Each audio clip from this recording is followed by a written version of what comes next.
Te escucho perfecto. Perfecto, pues primero que nada, gracias por tu tiempo, por regalarnos, vamos a ver, unos 30 minutos o algo así. Corrígeme si estoy equivocado. Guadalupe Acosta Naranjo ha sido expresidente nacional del PRD, 2 veces diputado federal, 2 veces diputado local. Sí. Representante del gobierno de Tamaulipas en la Ciudad de México, en el gobierno de Cabeza de Vaca. Inicialmente fuiste líder sindical y líder de los estudiantes en Nayarit. Originariamente eres de Sinaloa, ¿correcto? Eso de líder sindical es una cosa que sacan en Wikipedia. Falso. No es falso, no es exacto. Yo era asesor tanto del sindicato de obreros como del sindicato de campesinos. No, fui asesor y hicimos varias huelgas, pero no era exactamente que yo fuera el líder. De lo que sí fui líder y no está ahí, fue del sindicato de albañiles. De muy jovencitos ganamos la sección 1, la más grande de Tepic, 3,000 albañiles, hace muchísimos años, que nos metimos a ganar el sindicato y lo ganamos. En tu biografía de Twitter dices ser un hombre de izquierda, ¿correcto? Sí. Déjame iniciar esta plática preguntándote qué hicieron mal ustedes en la oposición. ¿Fue culpa de tener una mala candidata o la culpa fue de tener una alianza entre el PRI, el PAN y el PRD o la combinación de una mala candidata con la alianza del PRIAN? Pues mira, creo que ninguna de las tres cosas. Con sinceridad te lo digo. Si no hacíamos alianza con el PRI y el PAN, entonces ¿con qué partidos? No hay otros en la boleta. Morena ya tiene al PT y al Verde y MC no quiso hacer alianza. Entonces, pues eso de hacer alianza con otros partidos, pues como que no era opción. Salvo que alguien me diga, ¿por qué no te fuiste con el Partido Nacionalista, no sé cuál? Pues sí, pero no existe, carnal. Lo único que hay en la boleta son esos 7 partidos y 3 ya los tenía Morena y uno más no quiso hacer alianza. Entonces, fue la alianza que se pudo hacer. Haber ido separado, que era la opción de otros, bueno, pues si juntos salió como salió, separados, ¿para qué te platico cómo estaba el asunto? Entonces, no lo miro exactamente como un error. Lo que sí es un lastre es el desprestigio que tiene entre segmentos de la sociedad la clase política y los partidos tradicionales. Eso es una carga, ¿no? El mote que ha hecho muy bien Andrés de PRIAN tiene una connotación, más allá de que sea cierto o no lo que diga Andrés de estos partidos, pero lo real es que ha logrado identificar eso con una marca negativa y de pasado. Eso es lo que me parece. La candidata, creo que ahí era un acierto que fuese Xochitl, y como el método que se estaba haciendo era un método novedoso que llamó la atención durante su primera etapa. Salir a levantar firmas, ella juntó más de 1 millón de firmas, pero otros candidatos juntaron 3, 4, medio millón de firmas, 400,000, medio millón. Se puso en movimiento a una cantidad muy importante de gente, se hicieron debates, ¿no?, reales entre ellos, discutieron, y esas dos cosas eran absolutamente distintas a las que estaba haciendo Morena. Morena no estaba haciendo debates y Morena no estaba levantando firmas para poder tener adeptos. Morena hizo encuestas.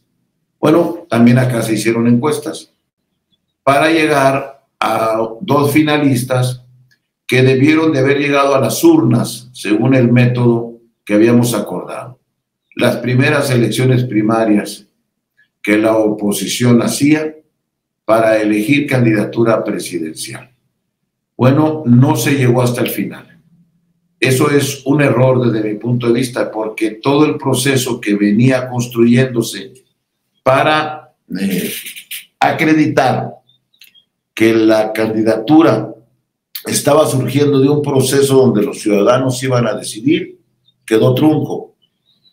Y a mí me parece que de mala manera la cúpula del PRI decide bajar a Beatriz Paredes de la contienda, cuando lo mejor era haber puesto las urnas, que los ciudadanos salieran a votar. Y yo estoy seguro, creo, que iba a ganar Beatriz, Xóchitl, pero si ganaba Beatriz, pues ganaba Beatriz. La que ganara, en mi opinión, es que iba a ganar Xóchitl, y entonces tener una candidata legitimada por una decisión ciudadana. En cambio de eso, semanas después se dieron a conocer acuerdos que hizo PRI-PAN en Coahuila y Estado de México, acuerdos muy poco decentes, por decirlo de alguna manera suave, que hizo aparecer como que dentro de este intercambio de notarías y de cosas que se dieron, estaba también involucrada que Xóchitl era la candidata, cuando no tenía nada que ver. Entonces Xóchitl, en vez de ser la candidata que juntó 1 millón de firmas, fue a los debates, salió arriba en las encuestas y iba a ganar una elección primaria donde los ciudadanos iban a ejercer el voto de manera masiva, pues terminó siendo la candidata del PRIAN, producto de un acuerdo. Y eso sí le pegó en su imagen, porque en vez de ser la candidata fresca que venía debajo del esfuerzo y la que irrumpió entre las burocracias, terminó atrapada en esta frase que le ha de haber repetido Claudia en los debates algunas 40 veces: la candidata del PRIAN, la candidata del PRIAN, la candidata del PRIAN, como una manera de desacreditar y de cargarle negativos a una persona que venía con muchos positivos en un principio. Lo que me estás diciendo es que fue un acto de desesperación, no había de otra, unirse el PRI y el PAN, y la candidata no fue mala, fue mal el proceso, pero al final tú crees que hubiese ganado de todas maneras. Tú no le atribuyes nada negativo a la candidatura de Xóchitl Gálvez. Tú crees que ella fue la candidata ideal y no era ya visible que una alianza entre el PRI y el PAN oficialmente, pues era casi imposible que ganara por el lastre que tú mismo mencionas. No era ya casi decir, pues esta candidatura con Xóchitl o sin Xóchitl, el PRIAN no tiene futuro. Mira, te digo, no es que estuviéramos desesperados, es que todavía nadie me ha podido decir cuál es la otra alianza. ¿Cuál es la otra? No había posibilidades de una candidatura ciudadana, no. Un candidato independiente, imagínate. Y entonces, ¿qué? 300 distritos independientes y cuántos municipios. O sea, a ver, los deseos no son argumentos. La realidad es lo que existe. Entonces, está bien, si alguien le quiere poner una etiqueta, yo por qué me voy a molestar. Oye, estaban desesperados, bueno, pues a lo mejor sí, pues, pero no había otra. Era la fórmula para entender. Sí hubo otra, que era juntar a MC, y MC no quiso. Nosotros insistimos como Frente Cívico Nacional que se necesitaba la mayor unidad posible. Y incluso mi frase que decía, que hace un rato te la expresaba, es: compañeros, no se necesita mucha inteligencia. Del otro lado está el presidente de la República, todo el aparato de programas sociales, el dinero del mundo. Nomás miren lo que está gastando Adán Augusto y lo que está gastando Claudia en este momento. Están 20 y tantos gobernadores, están la mayoría del Senado y de diputados, está el ejército y está la delincuencia organizada. Ese es el bloque que está en el poder con Andrés. Y ustedes me dicen, oye, pero separados podemos. Yo llegué a otra conclusión. Yo les decía, si juntos va a estar difícil, Si nos juntamos los 4 partidos y además motivamos a la sociedad civil a que participe, eso significa una elección altamente difícil de ganar por el enorme aparato del Estado que estamos viviendo. Porque tenemos una elección de Estado enfrente. Ir divididos nos va a restar posibilidad. No pudimos convencer a MC. MC piensa que hizo muy bien en ir por separado. Tiene 10%, claro, a MC le fue más o menos regular. Tiene menos diputados y senadores que en la elección pasada, porque ahora no ganó ni uno de mayoría. Ni uno de mayoría, y hasta en Jalisco, que ganaron la gobernatura, no tienen los senadores. Ni siquiera el de primera minoría, porque se les metió Ramírez Acuña de la coalición, y para el gobernador ganaron, pero para el Senado se fueron al tercer lugar. Tienen 5 senadores de tener 13. Tienen 24 diputados. Su peso en las cámaras es insignificante, pero tienen 10 puntos, sí. No más que en septiembre estamos a punto de que desaparezca la Constitución como la conocemos. Y de que se quede con el Poder Judicial y de que se quede con la mayoría, con 3/4 partes de la Cámara de Diputados. Y él puede estar como, ellos pueden estar como la orquesta del Titanic, toque y toque su canción, nomás que el chingado barco se está hundiendo. Invitaban ustedes, no particularmente tú invitabas a MC, a Movimiento Ciudadano, pero al mismo tiempo lo insultaban. No fue una locura querer que Movimiento Ciudadano se uniera, pero al mismo tiempo le decían, eres aliado de Morena. Las reglas de seguridad siempre son buenas. Yo no hice ese tipo de campaña contra ellos, pero las reglas de seguridad son buenas. Pero no, pues es como si, a ver, yo los seguía invitando y ellos pasaban diciendo que éramos lo peor.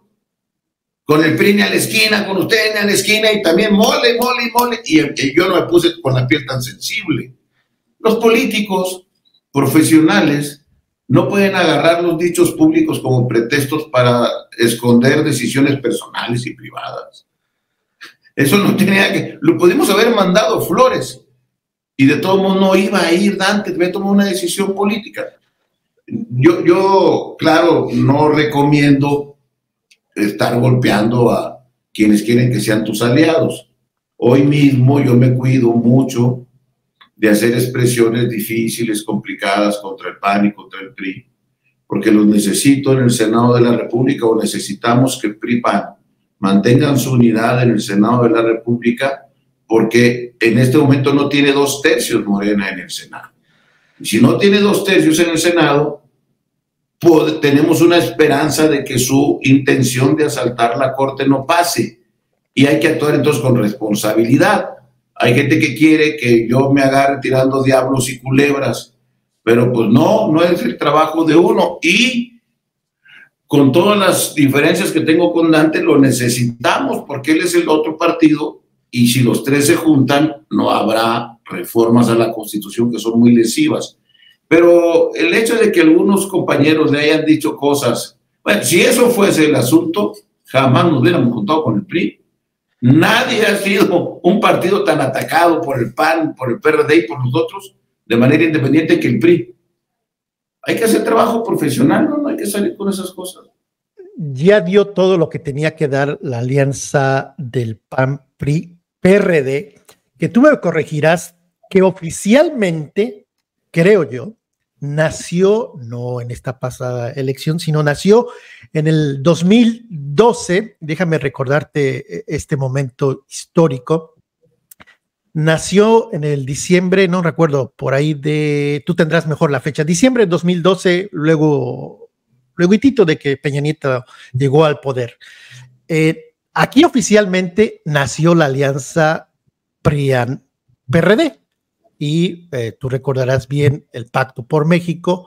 ¿Te fijas que ahí atrás? Dale atrás. ¿Cómo se llama ese señor que está aquí, que estoy enseñando? Pablo Gómez. Pablo. Y acá no lo alcanzas a ver, pero está Miguel Barbosa. Y acá no lo ves, pero está Zoe Robledo. Por favor. Déjame preguntarte si no fue el nacimiento el 2012, diciembre, del PRIAN, y llegó al final, desde mi punto de vista, pero tú me corregirás, este 2024, irónicamente, con Jesús Zambrano en el 2012, líder del PRD, 2024, líder del PRD, oficialmente desaparece. ¿Este fue el inicio y el 2024 fue el final o todavía hay esperanza de que continúe? No, el PAN. El PRD ya perdió su registro, no veo ninguna posibilidad legal de que lo tenga. Pueden intentar reconstruir algo en el futuro, tienen el derecho, ¿no?, de poder construir. Hasta donde entiendo, ellos llevan una ruta distinta a la nuestra. Ellos van a intentar hacer asambleas estatales, lo que fue del PRD, para ver si en el 2025 logran volver a reconstruirse. No, esa fue una alianza parlamentaria, no de gobierno.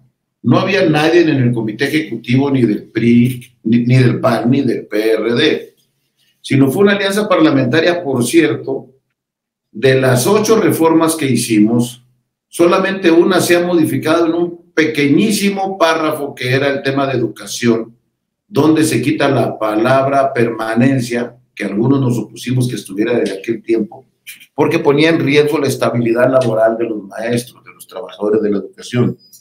Pero, ¿cambiaron la reforma fiscal? Sí, las que le ha permitido tener dinero para repartir. No le movieron una coma a la reforma fiscal. ¿Cambiaron la reforma de telecomunicaciones? Tampoco modificaron la reforma de telecomunicaciones. Cambiaron la reforma a la Ciudad de México. ¿Qué acaso no hicimos una constitución nueva de la Ciudad de México que ahora hace que ellos gobiernen? Con esas reformas de 2013, 2014, las reformas que fueron en el carácter legislativo, todas las ha asumido Andrés y con ellas ha gobernado. Tendría mayoría para echarlas para abajo. No las ha echado para abajo. Le sirvió de una buena estrategia para intentar decir, somos 2 bloques, nosotros y todos los malos. Pero los productos del Pacto por México no los modificó ni los tocó. Te digo, salvo una palabra, permanencia de la reforma educativa, que yo mismo en 2015, presenté la reforma para derogarla. Yo la presenté con mi puño y letra diciendo, esa palabra no está bien ahí, quítese. Pero telecomunicaciones, la hacendaria, la financiera, la Ciudad de México, todo eso sigue vigente y no le han cambiado nada. ¿Y lo ves como algo positivo o algo negativo? Pues es algo que le sirvió para tener estabilidad a este gobierno. Si no hubiéramos hecho esa reforma fiscal, fíjate cómo fue la reforma fiscal, no pusimos nada en alimentos y medicinas. Cambiamos absolutamente el discurso de los partidos que hasta entonces habían gobernado y hacían reformas fiscales, queriendo subirle al IVA y a los alimentos y medicina. Nosotros nos negamos. Dijimos, no, vamos a ir sobre el ICR, vamos a ir sobre el que más gana, más paga. ¿Nosotros te refieres al PRD? Sí, claro, yo estaba en el Pacto por México, era el secretario técnico del Pacto por México, participé en todas las reformas, me las sé de memoria, cómo fueron. Y todos nosotros planteamos, vamos sobre el ingreso, porque lo que dice la Constitución es que los impuestos deben de ser progresivos. Quien más gana, más paga. Entonces pusimos que los que tenían 125 salarios mínimos diarios, tú ni yo ganamos 125 de salario mínimo diario, no nos afectaba en nada. Tenían que pagar el 35%. Y así hicimos una escala donde entre más ganabas, más pagabas, pero dejamos exentos al 80% de los trabajadores que no tenían por qué pagar porque eran los que estaban más mal. Y le pusimos impuestos a la bolsa y le pusimos impuestos a las transacciones bancarias e hicimos y terminamos con la consolidación fiscal, que era lo que decía que las grandes empresas evadieran impuestos. Hoy, Buenrostro, la que estaba a cargo de eso, pudo cobrar muchos adeudos atrasados porque habíamos metido nosotros esa reforma y cambiamos la desindexación del salario mínimo. Por eso ahora Andrés puede subir el salario, pero esa reforma yo era diputado cuando la quitamos, para que ya no estuviera atado el salario mínimo a todo el conjunto de bienes y eso causara inflación. le dejamos la mesa servida y qué bueno que Andrés, esas son de las cosas que yo reconozco. En materia de salario mínimo lo ha hecho bien. Él nunca va a reconocer que la reforma que él está aplicando fue la que hicimos nosotros, no nos perdió para tanto, que diga eso, pero eso fue lo que pasó. Ahora estás en un nuevo proyecto, quieres crear un nuevo partido. ¿Para qué crear un nuevo partido cuando ya hay varios, excepto el PRD, que tal vez recuperará su registro? Y ideológicamente el partido que ustedes están vislumbrando va a ser de derecha, de centro, de izquierda. Decía la senadora Kenia López Rabadán que un error que tuvieron ellos es no definirse como un partido de derecha, que el partido de izquierda ya existe, que es Morena, y que el PAN no podía competir con un partido de izquierda. Decía, no puedes vender hamburguesas afuera de McDonald's. Él decía, ella propone que el PAN ya se asuma directamente como un partido de derecha y que no ande jugando a ser de centro izquierda, sino de centro derecha. ¿Ustedes centro izquierda, derecha o para ningún lado? Yo quiero mucho a Kenia, pero no sé de dónde saca que el PAN es un partido de centro izquierda. Centro de derecha. No dijo que no deben de jugar a pretender ser de centro izquierda. Nunca han jugado a ser de centro izquierda. Con los programas sociales que... Bueno, los programas sociales los puede tener Angela Merkel perfectamente en Alemania y no es de, ¿cómo se llama? De centro izquierda. Pero bueno, no, de veras que quiero mucho a mi amiga y ella pues tiene derecho a hacer sus análisis. No. Y no tampoco miro que Morena sea un partido de izquierda. No comparto esa caracterización. ¿Por qué no? ¿Por qué no? Porque no puede ser un partido de izquierda que no le duelen los niños con cáncer, los que persiguen migrantes, los que quieren terminar con los órganos autónomos, los que quieren desaparecer la representación proporcional por la que luchamos tanto, los que quieren terminar con la independencia del Poder Judicial. ¿Cómo va a ser un partido de izquierda eso? ¿Qué iba a ser de izquierda? ¿Militarizar el país? Quieren cambiar ahora la Constitución para mandar toda la seguridad interna a mando del ejército, pero ya en la Constitución, no como medida temporal que usaron Calderón y que usó Peña y que también había usado Andrés temporalmente, no. Ahora, un partido que militariza la vida nacional, que mete a los ejércitos al negocio, ¿es de izquierda? Bueno, no. En mi punto de vista, por lo menos no es de una izquierda democrática. Es un partido, primero, que no tiene una vida institucional fuerte adentro, tiene un liderazgo muy fuerte, Andrés. Y ese partido se define un poco como sistema solar. Ahí está un gran sol y hay algunos planetitas dando vueltas alrededor, pero ¿alguien duda que en Morena manda Andrés? Entonces, esos no son, desde mi punto de vista, un partido de izquierda. Puede ser un partido populista que tiene atracción hacia los programas sociales, que yo comparto muchos de ellos. Algunos les pondría algunos cambios, pero en general comparto. No me gusta que no se evalúe a los muchachos que se les dan becas y que no tengan que tener un mínimo de aprendizaje. Todas las becas que yo conocía y de muchos lugares, pues cada por lo menos tiene 7, ¿no? Pero los programas sociales no me molestan porque lo hicimos muchos nosotros. O sea, no es de izquierda. En el papel, vamos a dejarlo en el papel, en lo teórico, tú si revisas la prensa internacional y se refieren a Morena, lo ponen como un partido de izquierda. Si lees el Partido Acción Nacional, lo ponen como el partido de derecha. En el papel, o teóricamente, es de izquierda. Muchos de sus militantes. Dejémoslo así para simplificar el análisis. Ok, también hay que decir, muchos de los militantes de Morena salieron del PRD con bases históricas de la izquierda y se han allegado de priistas y se han allegado de panistas. Los dos grandes afluentes son PRD y PRI. Así es. Y sus dos grandes afluentes, ¿no? ¿Y tu partido, el partido que vislumbran ideológicamente, hacia dónde? Yo creo que no es momento de atarnos a una ideología, que esos fueron los partidos del siglo XIX y del siglo XX, que se hicieron básicamente con dos grandes tendencias, no únicas, lo que era la democracia cristiana, acá le llamaron derecha PAN o liberales, y los que eran socialdemócratas. En las izquierdas hay varias izquierdas y en la derecha hay varias derechas. No es un monolito, no, hay gente que cree todavía en la dictadura del proletariado y que hay que expropiar los medios de producción y que lo conveniente sería que no hubiera más que un solo periódico y un solo partido. Bueno, eso es Cuba. Exactamente así es como es Cuba, o Vietnam, o Corea, o China.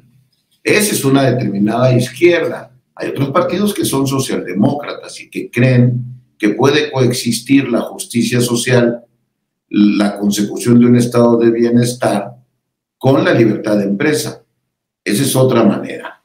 Y hay partidos muy de derecha que creen que no debería de haber ningún apoyo a los sectores más desprotegidos, que hay que enseñarlos a pescar, según ellos, y que deberían de olvidarse y no hacerse cargo de que en la sociedad hay una enorme desigualdad que necesita el apoyo del Estado, un Estado que nosotros, yo creo, debe ser un Estado fuerte, tanto para que pueda, mediante el Estado de Derecho, atraer inversiones, hacer crecimiento económico, mejorar el salario, pero al mismo tiempo atender las desigualdades y sobre todo tener un estado de bienestar donde el Estado mexicano tenga la atención a la salud, que es un bien general, a la educación, a las comunicaciones, que a mí me parece, por ejemplo, que hoy en esto, mientras sí se dan apoyos directos y sociales, se ha tenido un enorme deterioro en el sistema de salud. Bueno, todavía ya ni sabemos en cuál estamos. Dicen que estamos por llegar a Dinamarca y yo veo llegando a Haití,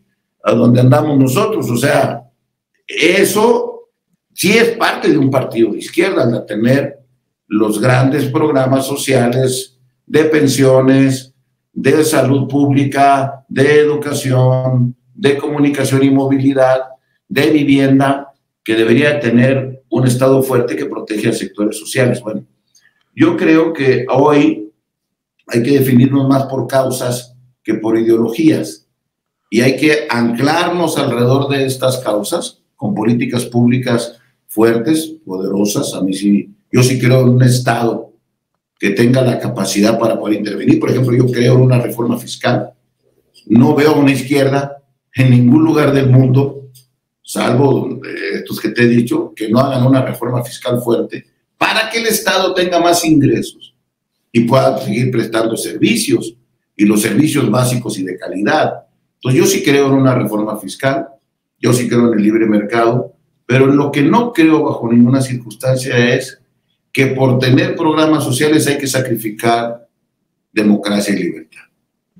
No deben de ser dos cosas que se contradigan.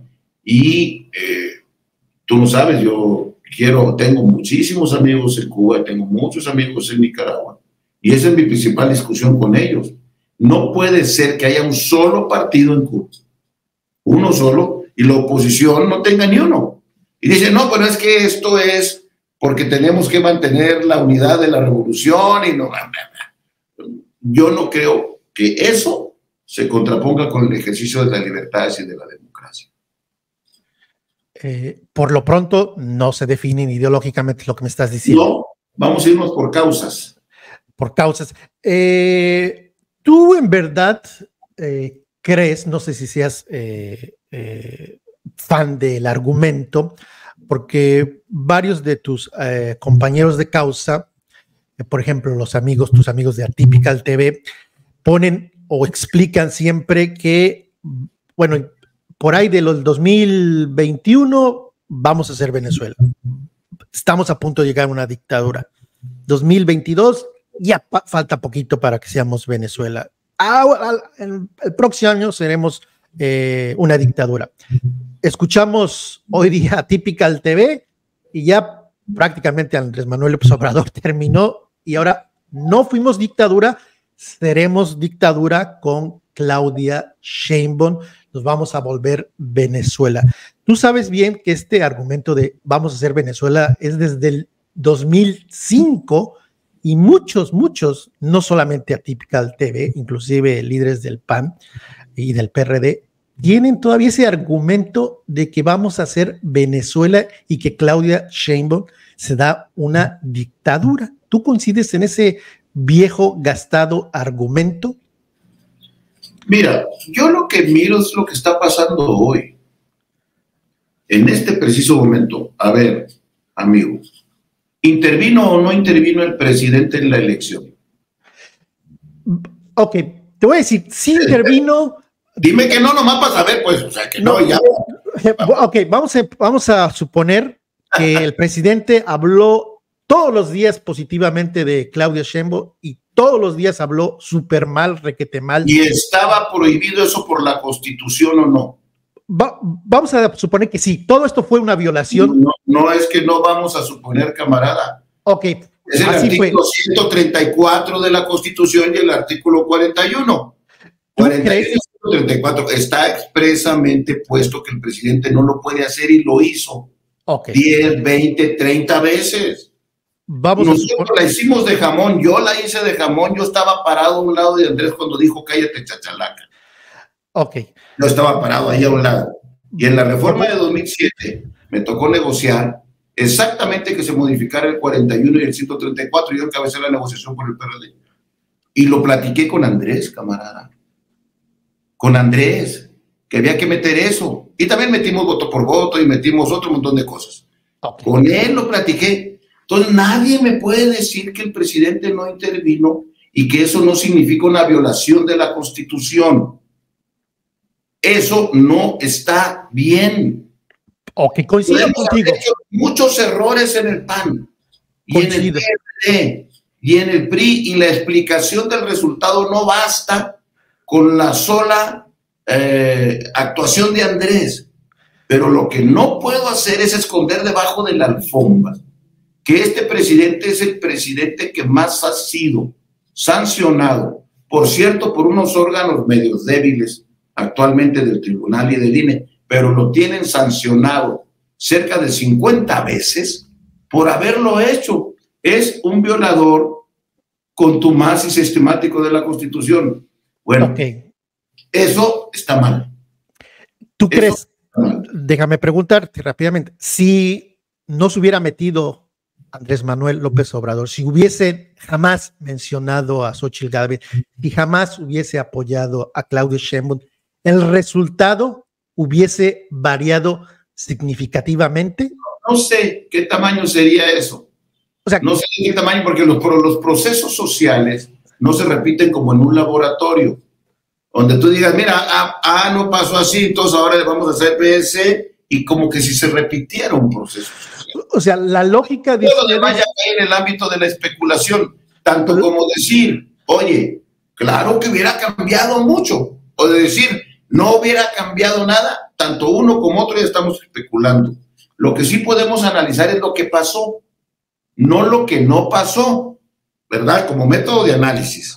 Lo que pasó, no lo que no pasó, lo que pasó fue que el presidente intervino. Lo que pasó es que todos los servidores de la nación traían el chalequito guinda. ¿O de qué color era el chaleco? Guinda. Como y traes puesto. Este es café. Y ir a la casa y decirle, mire, ¿quién le manda el presidente? Esto se lo manda el presidente como si se hubiera salido de la cartera de 200 pesos que nos presumió con Ricky Riquín. No era de la cartera de él.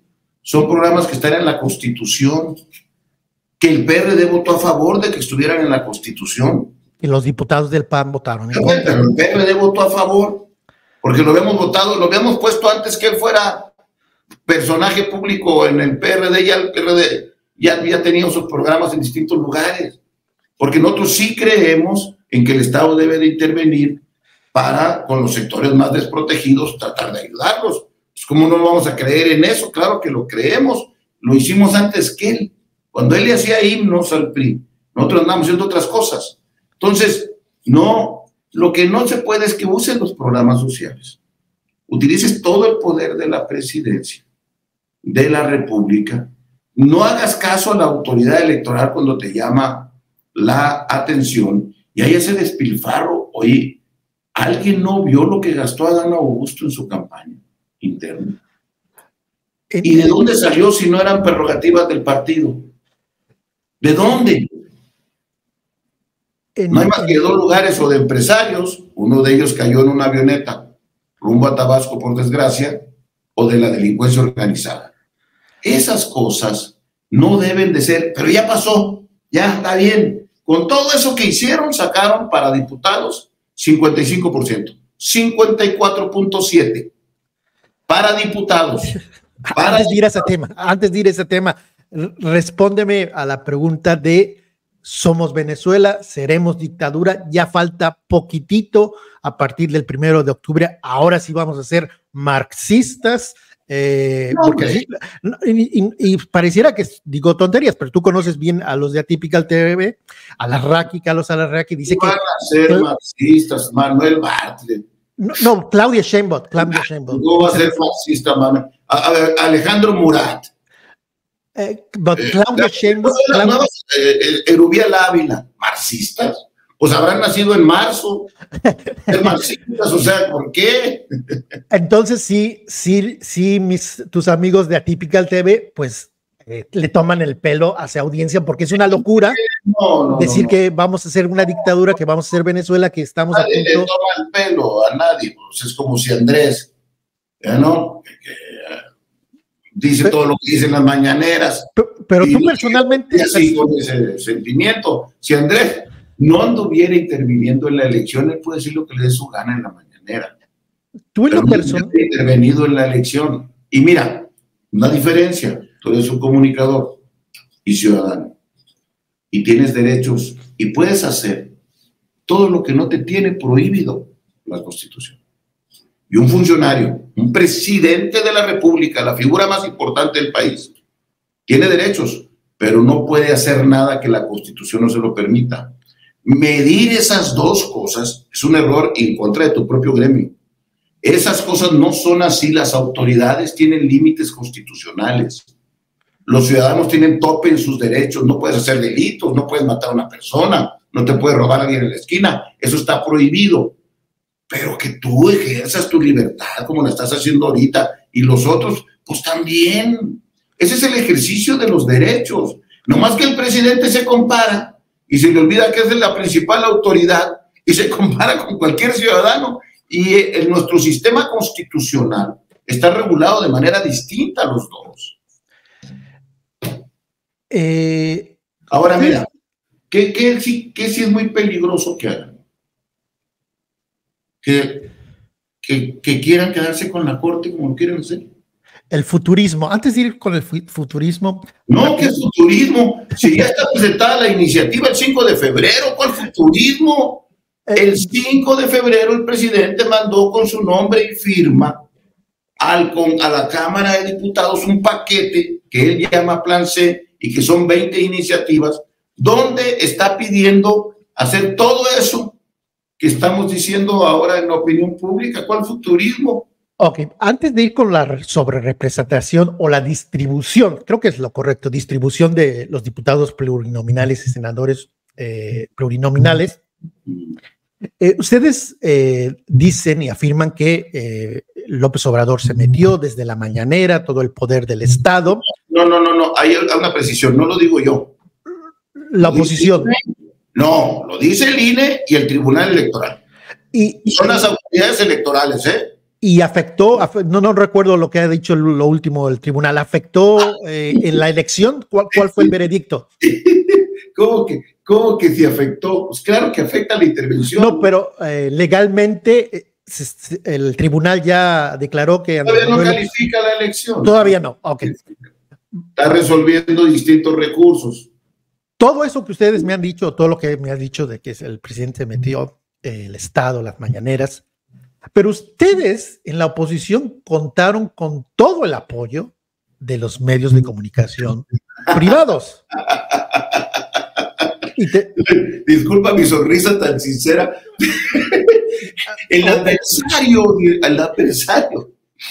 al que dice Andrés, son dos plataformas de YouTube.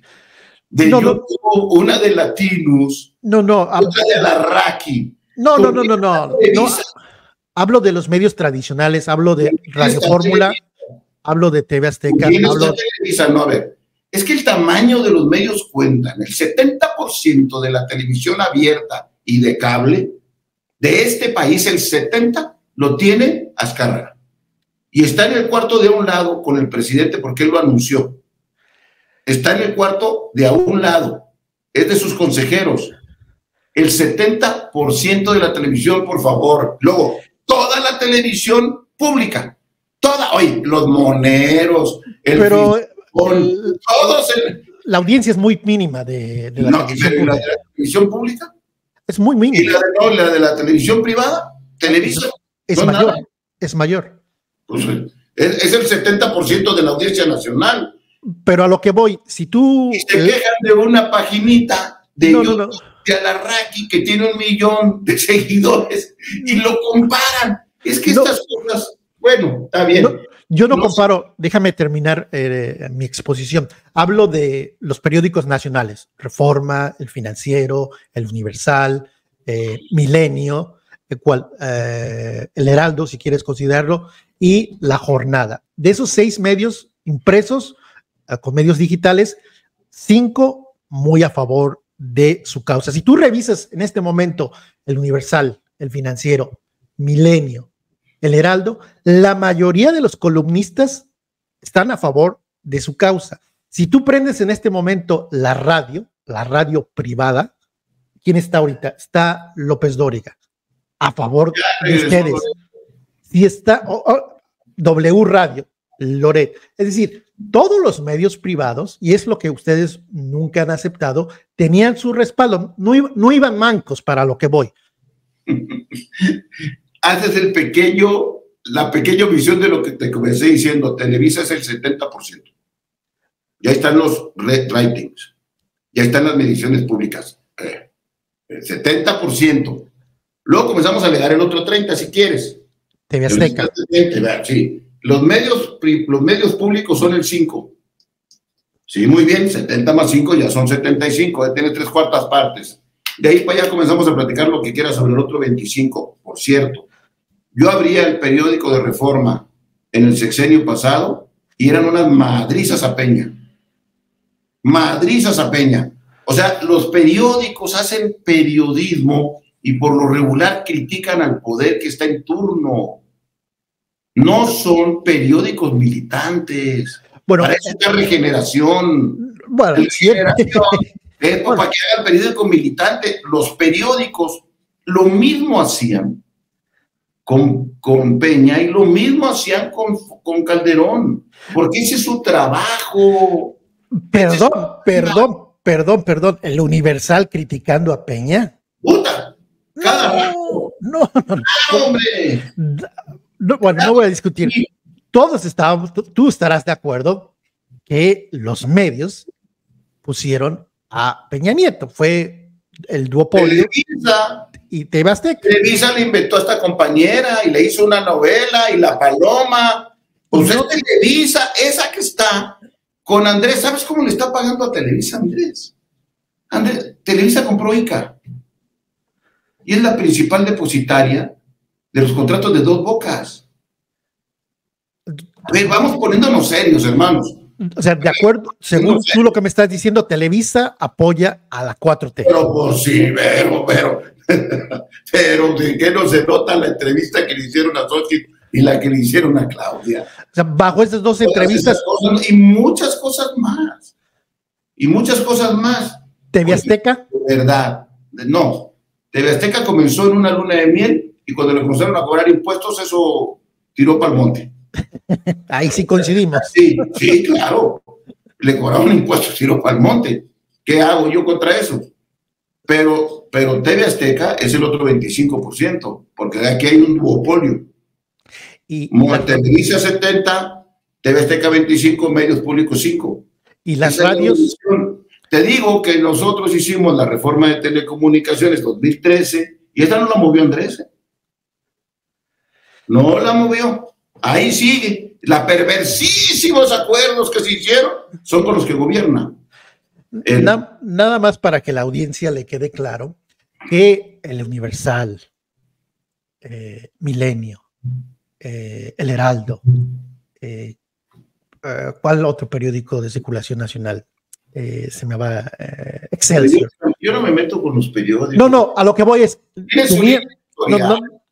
consentían, tenían consentido.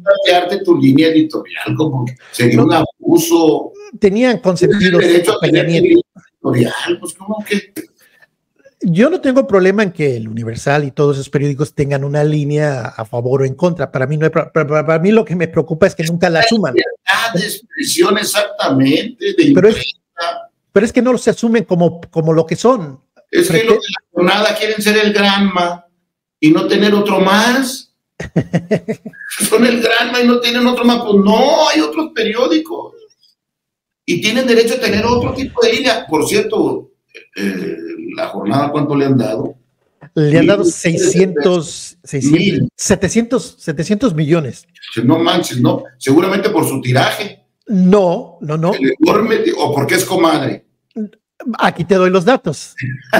Déjame, y ya qué bueno que lo mencionas. En el gobierno de Peña Nieto, más o menos, se gastaron 10,000 millones de pesos anualmente. 60,000 millones de pesos, que si lo actualizáramos al valor actual sería mucho más, pero dejémoslos en 60,000 millones de pesos. 60,000 millones de pesos, gobierno de Peña Nieto. Calderón, por ahí de los 40, y Fox ya no sé la cantidad. Entre los dos, Calderón y Peña Nieto, 100,000 millones de pesos. ¿Sabes cuánto redujo el gasto de publicidad oficial el actual gobierno? ¿Cuánto? Mucho, me das como un 800% más o menos. 85%. Sí, mira, claro que sí, y por eso te digo, porque estoy perfectamente enterado cómo le paga ahora a Televisa. A Televisa le paga ahora con obra, en Dos Bocas. Se diversificaron. ¿Y cuánto crees que es lo que tienen en Dos Bocas? Hermano, aquí entre gitanos no nos leemos la mano. Acá también estamos informados. Entonces, no es por ahí. La libertad de prensa hay que mantenerla. Coincido. Y la jornada tiene el derecho a ser el nuevo Nacional. O el nuevo Universal, que fue en época de Peña Nieto. Claro, tiene todo el derecho. ¿Quién va a decir nada de eso? Pues eso es el derecho a la libertad. Bonito que nos quisiéramos ver sancionando al Fisgón y ahí a ellos, o a Julio Hernández. ¿Por qué? Tienen derecho a tener su línea editorial, y también lo tiene Reforma. Ese no es el tema. Ese no es el tema que está ahí. Lo que yo afirmo es que cuando tú ves el espectro del impacto nacional de cada uno de los medios, sigo asegurando que el 70% de este país se informa por la televisión abierta, porque Televisa también tiene televisión abierta y no solo cable. Televisión abierta, cable y satelital, porque es el 70% en las tres plataformas, la del espectro radioeléctrico, la del espectro de cable y la del espectro satelital. Eso es, y la tiene el presidente. Tantán. Eso es todo. Y tiene derecho, pues la nueva oligarquía, pues es el que está con el nuevo poder. Pues, si no andan en el clandestinaje, la oligarquía, desayune, coma y cena con el LIN. Resulta, no, es eso nada más, para poner las cosas en su justo término. Antes de ir al tema final de la distribución de diputados plurinominales y senadores, tú batallaste mucho a los inicios del PRD. Eran tiempos totalmente diferentes. Era muy difícil en el 2000, 2003, 2005, 2006 que les abrieran espacios al PRD, que les abrieran espacios a las voces de ese entonces opositoras. Hoy día, y tú vas a coincidir, espero, que es totalmente lo contrario, porque aún sin ser un partido ya establecido, el que están ustedes vislumbrando, te han abierto las puertas por todos lados, contrario a lo que sufrió el PRD en las épocas del 97, del 98, del 99, del 2000. Sí es un México diferente, donde sí los medios tienen mucho mayor apertura y pueden decir y deshacer y no pasa nada. ¿En eso sí puedes coincidir? Sí, que hay un cambio, sí. No como yo quisiera, pero sí. A ver, en el 88 el ingeniero Cuauhtémoc Cárdenas, en su campaña, no tuvo una sola entrevista en Televisa. Una sola. Y ya muy cerca de la elección, Jacobo Zabludovsky le hizo una entrevista a 2 de sus hermanos para golpear y calumniar, desde mi punto de vista, al ingeniero Cuauhtémoc Cárdenas. Eso era cambiar, que no hubiera nada ahí de la oposición. Las giras de Cuauhtémoc, que fueron muy exitosas a partir de Michoacán, Guerrero, La Laguna, su ida a la universidad, no fueron reporteadas. Eso ha cambiado muchísimo y no teníamos internet. No estaba estos nuevos mecanismos como el que ahora estamos usando, que ayudan a abrir ventanas también. Y en los periódicos era muy raro que saliera alguna nota de ellos. Nosotros usábamos, por cierto, La Jornada. Yo vengo de una organización que se llamaba Organización Revolucionaria Punto Crítico, con Raúl Álvarez Tarín y Marco Rascón y muchos de ellos. Y teníamos en la página 7 un cintillo que pagábamos, no nos cobraban tan caro, y que era la manera de expresarnos semanalmente para comunicarnos con los simpatizantes que querían apoyar al ingeniero Cárdenas, y que teníamos ahí una columna que se llamaba Corre la Voz. Bueno, esos eran nuestros esfuerzos muy rudimentarios y pequeños. De eso acá ha cambiado mucho. Yo te debo decir que tengo ya años que no tengo ni una entrevista en Televisa ni en TV Azteca. Lo que pasa es que no existe mucho radio, existen muchos espacios como este. ¿Qué pasó con el día de la elección, si estuviste en Televisa? No, bueno, estuvimos en el lugar bueno, estaba en el INE. Pero hubo un enlace con Denise Merker y el señor Acevedo, ¿no? Por eso, estábamos en el INE. O sea, ya era así, pero que tú digas, oye, a Guadalupe lo invitamos a que te le darle una conferencia para que hable del partido. No. Lo que hable de la sobrerepresentación. No. No, eso no ha sucedido. Pero bueno, no me quejo, porque de verdad, sí hay muchos otros ventanas y espacios de comunicación, las redes sociales. Sí, es el día y la noche. Son muy fuertes, sí. Sí, es el día y la noche. Sí, coincides que es el día y la noche. Claro, y por la tecnología, entre otras cosas, son así muy es. bien. Yo mis videos que yo subo, hago, llegan a tener 3, 4, 5 millones de vistas, ¿no? Y pues eso me da una visibilidad propia. Ojalá hubiéramos tenido eso en el 88, no, pero no me quejo de ese tema. Es cada quien su política editorial. A mí la que sí me molesta, aunque tenga muy poco porcentaje, 5%, es la del Estado mexicano. Pero ha crecido. Esa menos se debería de usar parcialmente. La del Estado mexicano debe tener una visión de Estado. Los medios privados tienen una misión propia y ellos sabrán si su mercado les responde o no, ¿no? Porque están jugando con dinero privado, pero las públicas deben de ser absolutamente con una visión del Estado mexicano y donde se escuchen todas las voces. Y que hay diferentes voces como Amparo Casar, está Leo Curcio, está el señor Ezra Sabot, están varios voces críticas en programas. Más bien son los que han sobrevivido, ellos estaban desde hace muchos sexenios. Continuaron. Ezra Sabot debe de tener 30 años ahí en Canal 11, junto con Macario Schettino y un programa que tienen los jueves, 40 minutos. Así es. Es eso. Y todavía queda por ahí Crespo y María Amparo con Los Hombres de Negro. Exactamente. Y eso, me acuerdo perfecto, eran muy buenos programas que sí hacían como gente. A ver, Crespo siempre ha sido un opositor a todos y era un criticón con todos y sobrevivieron porque era una visión de Estado. Pero ya muy decadente Crespo, con todo respeto, ¿no? No, a mí me parece un Periodista brillante, un analista brillante. Un tuit que puso ahí, besándose Claudia Sheinbaum, amor con amor se pagan, dando a entender que se estaban besando Claudia Sheinbaum y Andrés Manuel Vado. O sea, eso no puede ser de un... Oye, pero las caricaturas del Fidón que ha hecho sobre mí. No, pero no estamos hablando de Crespo. Pero Crespo no es caricaturista, es un intelectual. No, Crespo es funcionario partidario de Morena y un hombre influyente de poder. Crespo. No, el Fidgón. No, pero no, ok. Es funcionario partidista de Morena. Sin duda. Bueno, entonces pero a lo que me refiero que el señor...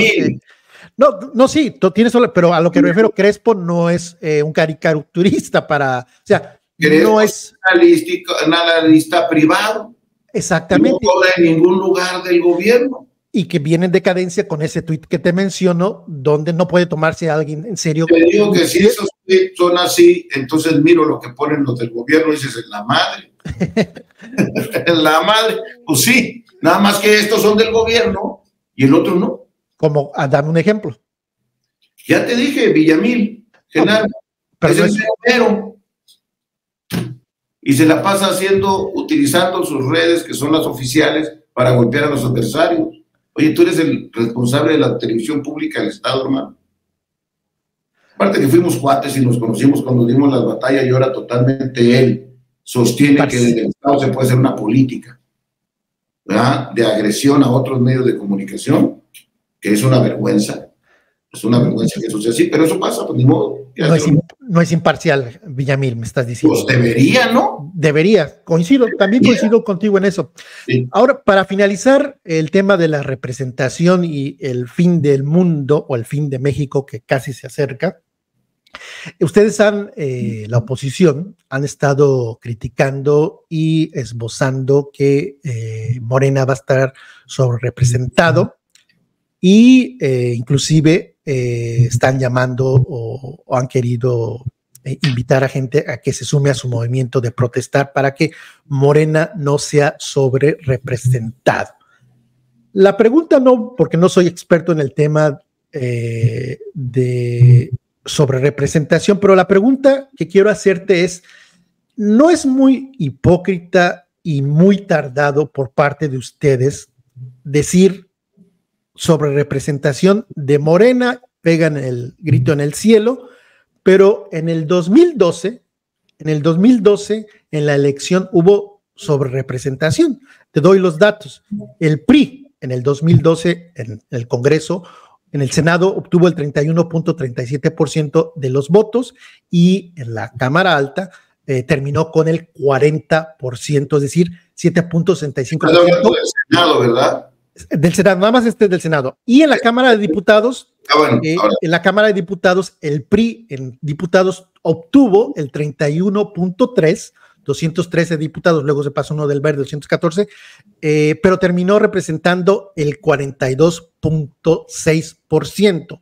En el 2015, algo similar, tuvieron el 31% de votos, pero en el Congreso le otorgaron el 41%, que se le sumó el Partido Verde y obtuvieron el 50%, es decir, la alianza PRI-Partido Verde obtuvo en las urnas el 38% y en la Cámara el 50%, pero me enfoco en el 2012 mucho más porque en tu caso particular, en el caso del PRD, ustedes no protestaron y por el contrario, firmaron un pacto con el PRI. No hubo una queja, no hubo ninguna protesta de sobrerepresentación del PRI y el Verde. Se aliaron. O sea, no es un poco o mucho hipócrita, diría yo, ahora decir sí se está representando cuando ustedes avalaron. Es cierto lo que dijiste, no eres experto en el tema. Primero, en el Senado de la República no hay sobrerepresentación nunca, porque tiene un sistema absolutamente distinto al de diputados. En el Senado de la República se representa no el voto popular, sino se representa el pacto federal. Por eso Colima, que tiene 2 distritos, tiene el mismo número de senadores que el Estado de México, que tiene 40 distritos federales. Ese precepto no aplica para el Senado de la Dejémosles los diputados a la vez. Nadie le está diciendo nada ahí. Bueno, abrevio cultural, ¿no?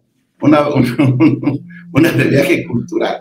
Okay. Dos, en el PRI tuvieron en el 2000, a ver, quien ganó la presidencia de la República en 2012 fue Peña Nieto. ¿No? Andrés sacó alrededor, que no traigo ahorita las cifras exactas, del 32%, 32%.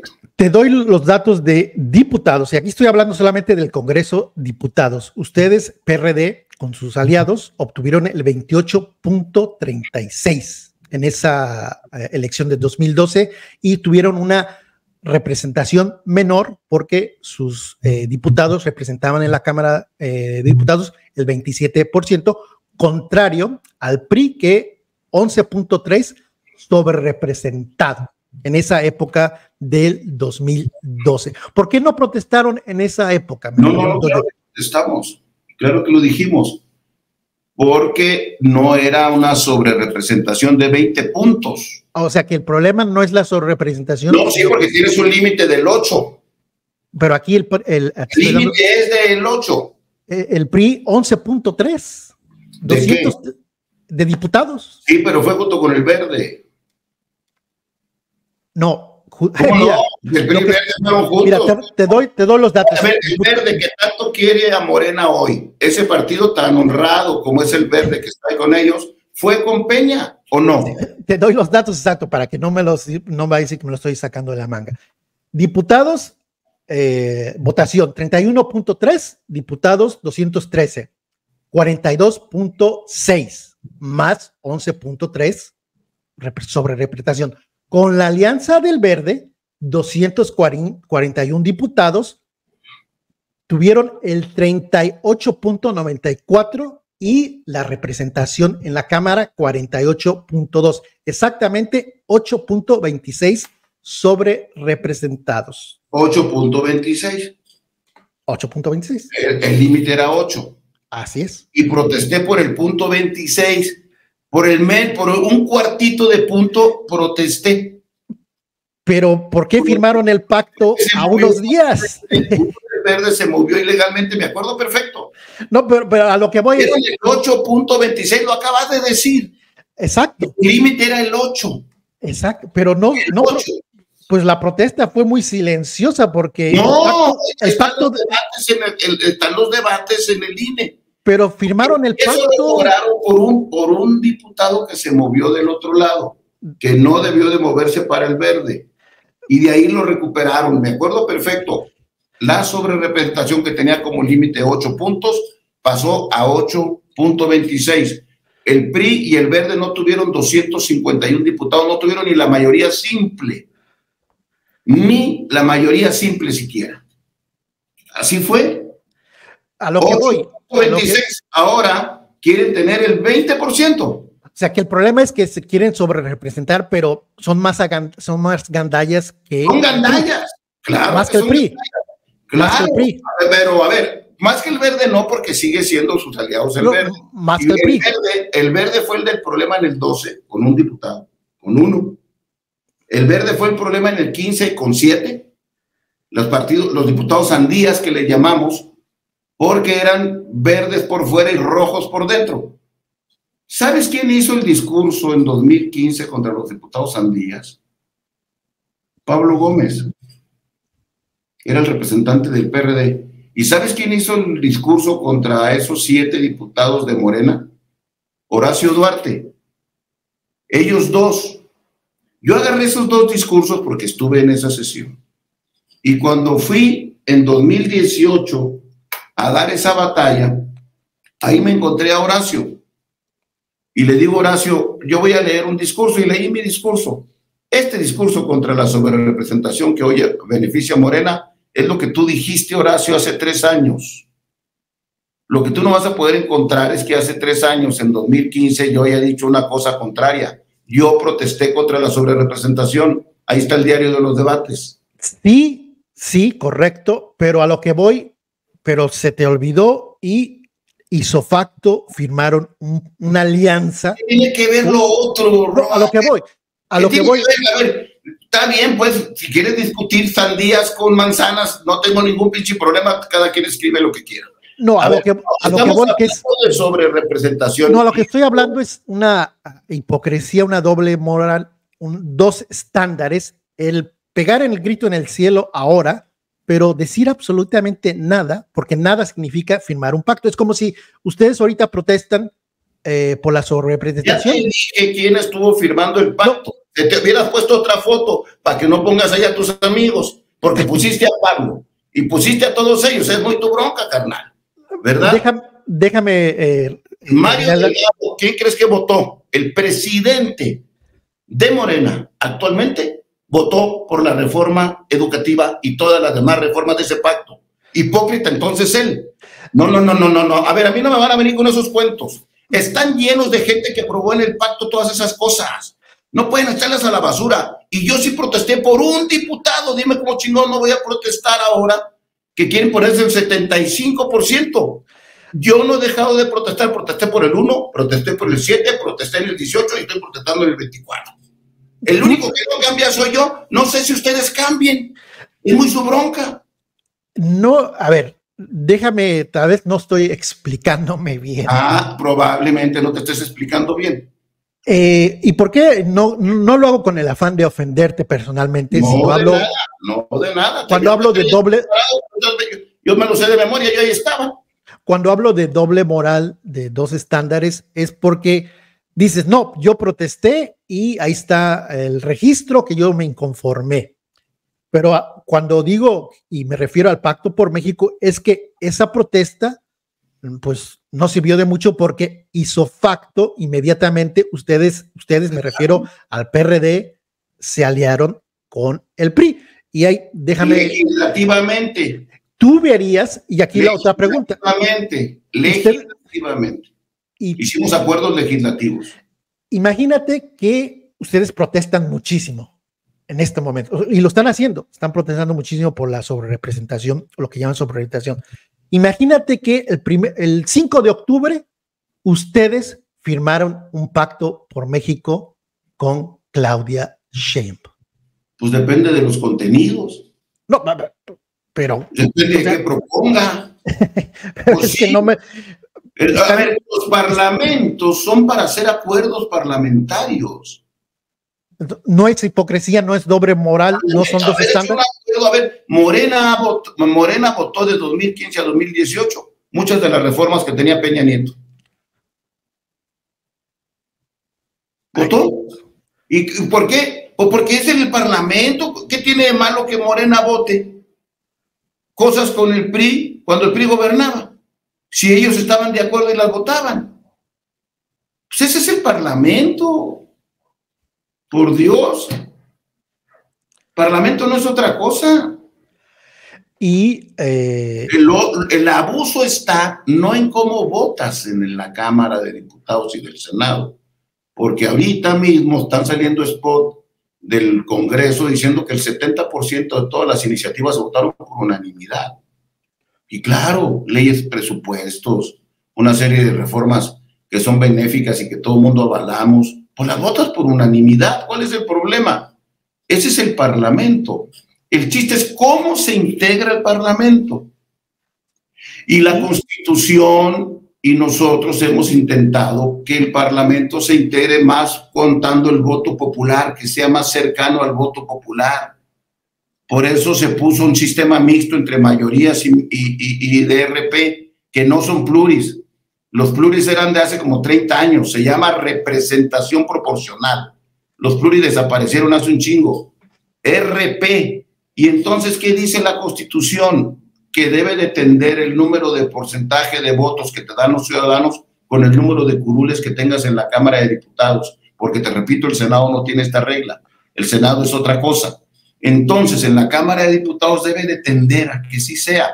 Puede haber una pequeña diferencia, porque no puede ser exacta, porque para que hubiera sido exacta la fórmula, yo se los propuse una vez, deberían de ser 250 de mayoría y 250 pluris. Así sí da el 100% exacto. Pero bueno, tiendes y por eso pones hasta un 8% de sobrerepresentación.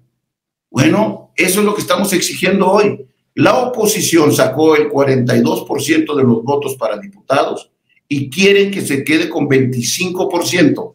Y la coalición gobernante saca el 55% y quieren que tenga el 75%. Una diferencia en las urnas que fue de 13 puntos, la quieren hacer en la Cámara de Diputados de 50. De 50. Y eso es lo que dicen y defienden ahora. El argumento que tiene la razón en estos números, pero también algo que han omitido es cómo se dio la elección en los 300 distritos. Pues no hemos omitido. No, es que no hablan. ¿Cuántos diputados? Bueno, es que para eso es la RP. No, a lo que voy. A ver, los de mayoría se distribuyen como triunfos uninominales. Y ahí Morena tuvo un triunfo contundente. Los 200 es para acercarlo a la representación de ciudadanos que votaron. Para eso es. Entonces los 200 no son para que la mayoría se haga supermayoría y la minoría la haga microminoría. Ahora resulta. Para refrescarle la memoria a la audiencia, para que sepa de qué estamos hablando, de los 300 distritos donde la gente votó directamente, 255 fueron ganados por la coalición de Morena, PT y El Verde. 255. La oposición, todos, sumando a Movimiento Ciudadano, solo ganó 45%. Exactamente, así es. Eso es cierto. O sea, es muy claro que la gente escogió diputados de Morena, del Verde y del PT y no quiere o no quiso a diputados del PAN, del PRI, del PRD. Por mayoría. Por mayoría, el voto directo. Claro. En el voto directo, estoy hablando del voto directo. Hubo distritos donde se hubiera ido, nosotros junto con MC le ganamos a Morena. Pero no pasó eso. Pero el hubiera no existe, tú me dijiste. Pero tuvimos 42% de los votos. Cuando dicen tuvimos. Y nosotros son el 55. 54.7. Esos son 55. ¿Por qué te quieres hacer de esos 75? Lo técnico lo va a decidir el tribunal, lo va a decidir el INE. ¿Quién lo va a decidir? El INE y el tribunal. Y lo que decidan ustedes, ¿lo van a aceptar? Nunca hemos hecho otra cosa. Se me hace que el único que no ha aceptado fue Andrés. Nosotros no. Nosotros no tenemos esas costumbres. ¿Ah? Entonces nosotros vamos a aceptar lo que termine diciendo la autoridad, aunque no nos guste. Pero toma en cuenta, los diputados de RP son para equilibrar con el número de votos que dio por la oposición. La gente, 23 millones de mexicanos votaron distinto de Morena. Tienen derecho a estar representados, no a estar subrepresentados. Qué bueno que dicen, ay, es que son 8 por partido, dicen también. Puta, qué bueno que no hicieron una alianza de 10. Si no les quedamos a deber para el 2030, cabrones. Que no chinguen. O sea, eso no es así. Si ya hacen una alianza de 10 partidos, 8 por partido, entonces, ¿te quedo a deber hasta el 2030? No, nunca fue así. Cuando se hizo esta reforma en el 96 y se aplicó en el 97, fue la primera vez que el PRI perdió la mayoría absoluta y Porfirio Muñoz luego llegó el presidente de la Cámara. 251-249. Tuvimos un efecto de sobrerepresentación en el 2012, sí, un diputado. Y protestamos un diputado. Y ahora, no manches. Ahora quedar con todo. Pero no fue el tema de temas. El tema de temas hoy día es la sobrerepresentación o la posible sobrerepresentación. En el 2012 no fue el tema de temas la sobrerepresentación. El tema de temas fue el Pacto por México. Porque era un diputado, porque no tenía ni siquiera mayoría simple y porque ahora se quieren quedar no con la mayoría calificada, se quieren quedar con 3/4 partes de la Cámara de Diputados. 3/4 partes, ni siquiera los 2/3. Eso no ha sucedido en 40 años.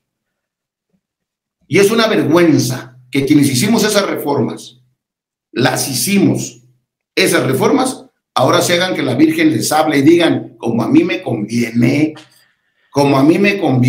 entonces yo eso lo he peleado cuando hemos sido mayoría o cuando hemos sido oposición. Uno no cambia conforme te convenga a ti. Eso es una sinvergüenzada. En el 2021, ¿qué método se utilizó? ¿Qué ley se utilizó para repartir? Ese mismo método, y se puso un ateperante, porque para el 18 no se había puesto una cosa que se llama afiliación efectiva, que hay gente que siendo de Morena fueron candidatos del PT. Bueno, se identificaron y se le contaron a Morena. Esa fue la fórmula que se adicionó, porque la fórmula ha venido teniendo modificaciones en su aplicación. En el 21 se descubrió que eso sucedió ahorita. En este momento hay 23 diputados de Morena que están inscritos por PT y Verde. Se van a tener que reducir porque ellos son de Morena, están en el padrón de Morena. ¿Cuál es el otro problema que no quieren? El de la votación efectiva, porque hay distritos donde Morena da el 90% de los votos, el PT da el 2% y se lo quieres contar al PT. Y se olvida que no es cierto que los diputados pluris no se votan. Cuando tú votas por Morena, adelante, atrás está la lista de RP. No votas por Morena y por los diputados del Verde. Votas por Morena para mayoría y para pluris. Y en cada circunscripción cambia. Son 5 circunscripciones. Los nombres son distintos. Y la lista de diputados pluris de RP de Morena son distintos a los del Verde y son distintos a los del PT. Entonces sí votas también por los de RP, camarada. Y por eso el 42% de ciudadanos le dieron votos a la oposición. Y eso es lo que queremos estar representados, no más ni menos, el 42%. Pero sí coincides que tanto en la legislatura del 2012, el 2015, hubo una sobrerepresentación. No se representó directamente lo que la gente votó. Sí, en el 12 hubo uno. No, porcentajes. No solamente es de un diputado, estoy hablando de porcentajes. En lo real, la votación del PRI pasó al 8.36, 8.26, no me acuerdo. Pasó con uno. Pero es que es un poco mañoso lo que me estás diciendo, porque la votación del PRI fue 31.3. Sí. Pero en la Cámara tenía una representación del 42.6, es decir, 11.3 más. Pero al Verde le quitaron, entonces terminaron teniendo 8%. 8.26. 8.26 esa coalición. Esta coalición de 3 partidos quiere tener 20.21. Esta coalición. La otra coalición esa, que estuvo mal. Ese único diputado que estuvo mal. Debió haber quedado en 8. Aquí entre tú y yo, el problema no es realmente la sobrerepresentación, es que la sobrerepresentación no les favorece a ustedes. No les gusta que Morena tenga la sobrerepresentación. ¿Cuándo nos favoreció a nosotros como PRD? ¿Cuándo? Cuando hablo de ustedes me refiero al bloque PRIAN-PRD. No, bueno, que la chingada. Le dices así, pero te olvida que el Verde está en el bloque ahí. ¿A ustedes les favoreció? No, chiquitos, el Verde está con ustedes. Punto. No es esa cosa, eso del 12 fue el Verde y el 15 fue el Verde. Y el Verde está ahí. Entonces, cuando dice de cinismo, dice la señorita alcalde de allá, cuando habla de cinismo, está hablando de su espejo. En el 2006 también con Calderón hubo sobrerepresentación del PAN. En el 2006. Claro que iba a haber sobrerepresentación, claro que no. No, el PAN obtuvo, no me lo sé de memoria, pero alrededor de 6-7% más en la Cámara de Diputados, es decir, 7% más de diputados. Hasta el 8, tienen un límite hasta el 8, Roa. Perfecto. O sea, la sobrerepresentación se puede con un hasta el 8. Ellos sacaron 36 y feria, nosotros 35 y feria. Y el argumento de ustedes es que ustedes ven a la coalición Morena PTB como un ente, como un solo ente, no lo ven como partidos separados. Son una coalición gobernante. Cuando tú votas por el PT, los votos se le suman al candidato de Morena también. ¿Legalmente son una coalición? Son una coalición.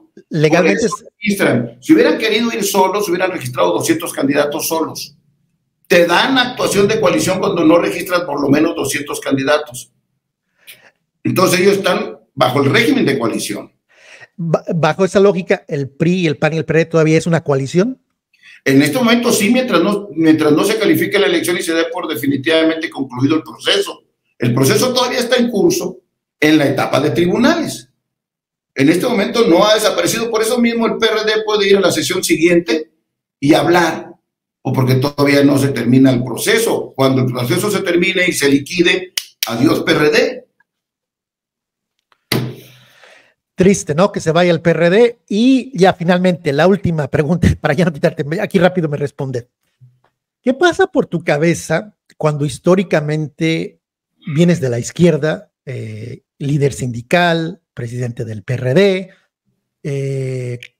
ganaron, o no sé qué vas a argumentar, ganaron el 2006, o estuvieron cerquitita de ganar el 2006, y 2024 Guadalupe Acosta Naranjo terminó apoyando a una candidata del PAN en una alianza con el PRI. ¿Tú te imaginabas en tus años de juventud terminando apoyando a una candidata del PAN y del PRI? ¿Lo vislumbrabas en tus sueños más salvajes? ¿Algo así? No, primero que nada, porque Xochitl no está afiliada al PAN. Pero es más panista, es panista. No es panista. No, resulta que tú le das la inscripción. No, por favor. ¿Tú le hiciste la afiliación o qué chingados? Well, no, ella no es del PAN. Punto. Simpatiza con el PAN. Sin duda, y también puede que simpatice por el PRD. En el 2018 fue candidata del PRD al Senado. Pero terminó siendo senadora del PAN. Es independiente, muy su bronca, cada quien.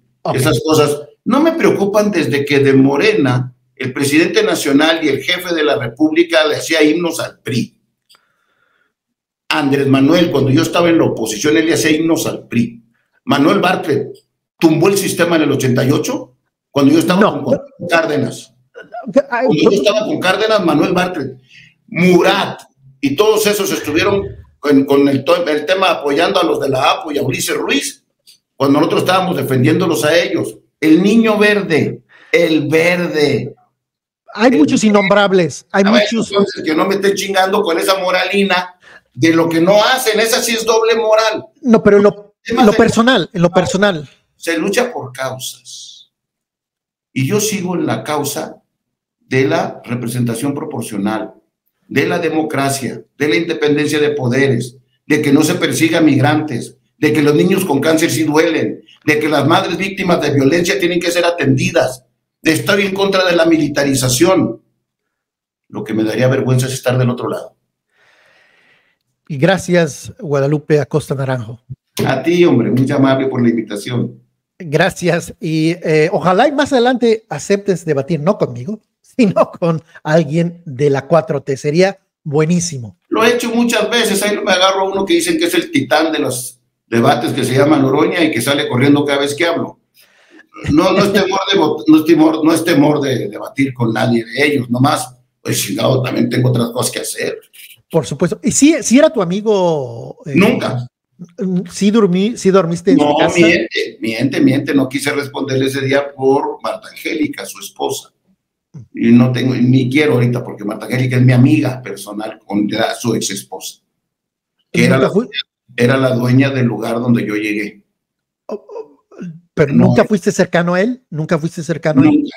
No. Él fue cercano de la Chata Campa, una gente a la que yo quiero mucho, respeto mucho, sus hijos, esposa de Raúl Álvarez Garín, y él ya por alguna razón siempre lo ha querido y lo estimó. Ya en paz descanse la Chata. Gran mujer, gran geólogo, una gran persona, la Chata como siempre, y yo sobre ella, pero amigos, ni qué, digo, sí me cuido de mis amistades.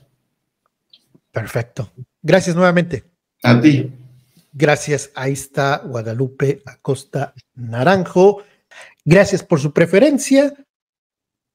Aquí, suscripción. Y aquí les recomiendo este video de inicio a fin. Hasta la próxima entrevista.